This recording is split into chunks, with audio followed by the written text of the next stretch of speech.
देवी सर्वभूतेषु सिद्धिदात्री रूपेण संस्थिता। नमस्तस्यै नमस्तस्यै नमस्तस्यै नमो नमः। जय माता दी। ओम नमः शिवाय। आज चैत्र मास शुक्ल पक्ष की नवमी तिथि है और आज नवरात्रि व्रत का अंतिम दिन है। आज के दिन माँ सिद्धिदात्री की कथा का श्रवण करने से अनंत फलों की प्राप्ति होती है और नवरात्रि का व्रत संपूर्ण माना जाता है। माँ सिद्धिदात्री सभी प्रकार की सिद्धियों और निधियों को देने वाली है एवं सभी प्रकार की संकटों से मुक्त करने वाली है। तो बड़े प्रेम और श्रद्धा से आज के दिन हम माँ सिद्धिदात्री की कथा का श्रवण करेंगे और माता से प्रार्थना करेंगे कि हे माँ, अपने भक्तों को सद्बुद्धि प्रदान करना एवं उन पर अपनी कृपा दृष्टि सदैव बनाए रखना। तो चलिए माता सिद्धिदात्री की कथा का श्रवण करते हैं।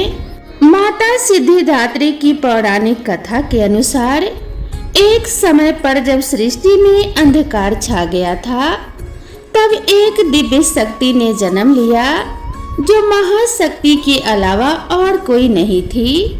देवी शक्ति ने ब्रह्मा, विष्णु और महादेव की त्रिमूर्ति को जन्म दिया और तीनों को संसार के लिए अपने कर्तव्यों को निभाने के लिए अपनी भूमिका को समझने की सलाह दी। उनके कहे अनुसार त्रिदेव एक महासागर के किनारे बैठ गए और कई वर्षों तक तपस्या की। तब देवी माँ ने सिद्धिदात्री के रूप में उन्हें दर्शन दिए और तीनों को अपनी शक्तियों के रूप में पत्नियां दी ताकि वे लोग उनकी मदद से सृष्टि के रचना का कारोबार कर सकें। धीरे धीरे सृष्टि में सब कुछ निर्माण हुआ। इस तरह माँ सिद्धिदात्री की कृपा से सृष्टि की रचना, पालन और संहार का कार्य संचालित हुआ। उस समय भगवान शिव ने माता सिद्धिदात्री की कठोर तपस्या करके 8 सिद्धियों को प्राप्त किया था। साथ ही माँ सिद्धिदात्री की कृपा से भगवान शिव का आधा शरीर देवी का हो गया और वह अर्धनारीश्वर कहलाए। माँ दुर्गा का यह अत्यंत शक्तिशाली स्वरूप है। इस ब्रह्मांड की शक्ति देवी दुर्गा है, जिन्होंने समय समय पर विभिन्न रूप धारण करके प्रकृति और सृष्टि के संरक्षण का कार्यभार संभाला। जब किसी दैत्य के सामने देवताओं के युद्ध कौशल कम पड़ जाया करते थे, तो स्वयं माँ आदि शक्ति भवानी सिद्धिदात्री अपने पुत्रों का रक्षण करती थी। माता सिद्धिदात्री देवी दुर्गा जो न सिर्फ नारी शक्ति का स्वरूप है, बल्कि भक्तों की आस्था का परम पात्र भी है। एक समय पर महिषासुर नामक एक भयंकर राक्षस ने चारों ओर हाहाकार मचा दिया। वह जहाँ तहाँ मौत का नाचना चाहता था और उसके गण ऋषियों के यज्ञों में विघ्न उत्पन्न करते थे। महिषासुर को वरदान प्राप्त था कि कोई भी देव, पशु या नर उसका वध नहीं कर सकता। इसीलिए स्वयं त्रिदेव भी उसे मारने में असमर्थ थे। निरंकुश दैत्यराज महिषासुर ने अपने वरदान को कवच के रूप में उपयोग करते हुए देवलोक में भी अपना आधिपत्य जमा लिया और देवों को वहां से निकाल फेंका। देवताओं के यज्ञ भाग को भी उसने अपने वश में कर लिया। दैत्यराज से परेशान होकर सभी देवता त्रिदेव के पास गए और उनकी स्तुति करने लगे। सभी देवताओं के मुख पर चिंता का कारण त्रिदेव पहले से ही जानते थे। यह सब हाल जानकर भगवान शिव मुस्कुराए और बोले कि हे नारायण, अब समय है कि हम सभी अपने तेज से इस जग की रक्षिका देवी दुर्गा का आवाहन करें। यह सुनकर स्वयं ब्रह्मदेव और नारायण ने भी हामी भरी। इसके बाद स्वयं भगवान शिव, भगवान विष्णु और ब्रह्मदेव के शरीर से तेज उत्पन्न हुआ और वह एक जगह आकर मिल गया।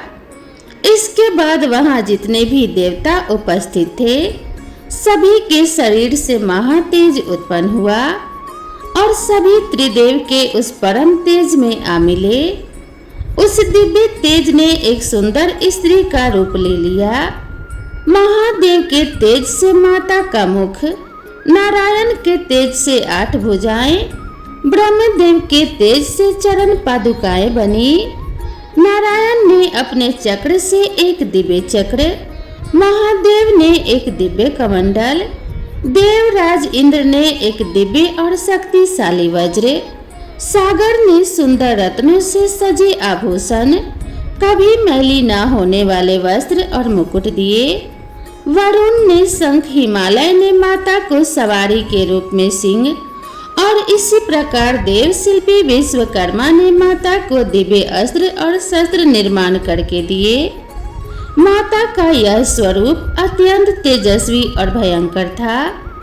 देवी के इस विशाल और भव्य स्वरूप को देखकर सभी देवताओं ने करबंद होकर उनकी स्तुति की तथा देवी पर पुष्प वर्षा की। माता ने प्रसन्न होकर कहा कि हे देवों, कहो मेरा प्रादुर्भाव किस प्रयोजन से किया है। मैं अत्यंत प्रसन्न हूँ। मुझे बताओ, मैं तुम्हारी समस्या का हल किए देती हूँ। जिसके बाद देवताओं ने सारा हाल कह सुनाया। इसके बाद राक्षस क्षेत्र में माता ने विकराल रूप धारण कर पहले दैत्यराज की सेना का विध्वंस किया और बाद में महिषासुर को भी मार दिया। इसी तरह से पूर्व समय में दुर्गम नामक एक महाबली असुर था, जिसने भगवान ब्रह्मा की कठोर तपस्या करके अद्भुत वरदान प्राप्त कर लिया। वरदान के प्रभाव से दुर्गम ने वेदों का अपहरण कर लिया, जिससे सारी धार्मिक क्रियाएं और भावनाएं लुप्त हो गई। दुर्गम ने अहंकार के वश होकर संसार को अपमानित और पीड़ित कर रखा था। घोर अकाल पड़ गया। जीव अन्न और जल के लिए छटपटा रहे थे। तीनों लोकों में त्राही त्राही मची। देवता भी यह सब देखकर डरे हुए थे। सभी देवता माँ भवानी के शरण में गए और प्रार्थना करने लगे कि हे माँ भवानी, हे माँ सिद्धिदात्री, आप असुरों का संहार करने वाली हैं। आपने शुंभ निशुंभ चंडमुंड मधु कैटभ महिषासुर आदि दैत्यों का वध कर हमारी रक्षा की है। हे माता, आपने हमें आशीर्वाद दिया था कि जब भी हम पर संकट आएगा आप हमारा उद्धार करेंगी। उसी प्रकार से हे भगवती, दुर्गम का वध कर हमारी रक्षा कीजिए। देवताओं की विनती से प्रसन्न होकर माँ भगवती ने जल की अनन्य धाराएं प्रवाहित कर चारों ओर जल ही जल प्रवाहित कर दिया।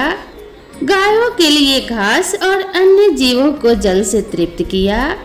समस्त संसार की रक्षा कर सुरक्षा चक्र का घेरा बनाकर स्वयं बाहर बैठ गई। दुर्गम ने यह सब देख चिंतित होकर देवी माँ पर असुरों की सेना से आक्रमण कर दिया। तभी सुंदर सलोनी माँ भगवती ने अस्त्र शस्त्रों से सुसज्जित होकर विराट रूप धारण करके समस्त असुरों का वध किया और त्रिशूल से दुर्गम का वध कर संसार में धर्म की स्थापना की। दुर्गम का वध करने के कारण माँ भगवती इस संसार में दुर्गा के नाम से विख्यात हुई। 9 दुर्गा में माँ सिद्धिदात्री अंतिम है। अन्य 8 दुर्गाओं की पूजा उपासना शास्त्रीय विधि विधान के अनुसार करते हुए भक्त दुर्गा पूजा के 9वीं के दिन इनकी उपासना में प्रविष्ट होते हैं। इन सिद्धिदात्री माँ की उपासना पूर्ण कर लेने के बाद भक्तों और साधकों की लौकिक पलकों से सभी प्रकार की कामनाओं की पूर्ति होती है। तो प्रेम से बोलिए जय माँ दुर्गा। दोस्तों, आप सभी को अगर यह वीडियो पसंद आई हो तो वीडियो को एक लाइक जरूर करें और इसी तरह की नई नई कथाओं और नई नई कहानियों के लिए मेरे चैनल से जुड़े रहें। माता रानी आप सभी भक्तों का कल्याण करें और आप सभी के ऊपर सदा सर्वदा अपनी कृपा दृष्टि बनाए रखें। इसी मंगल कामना के साथ आप सभी से विदा लेते हैं। मिलते हैं नेक्स्ट वीडियो में नई कथा और नई कहानी के साथ। तब तक के लिए राधे राधे।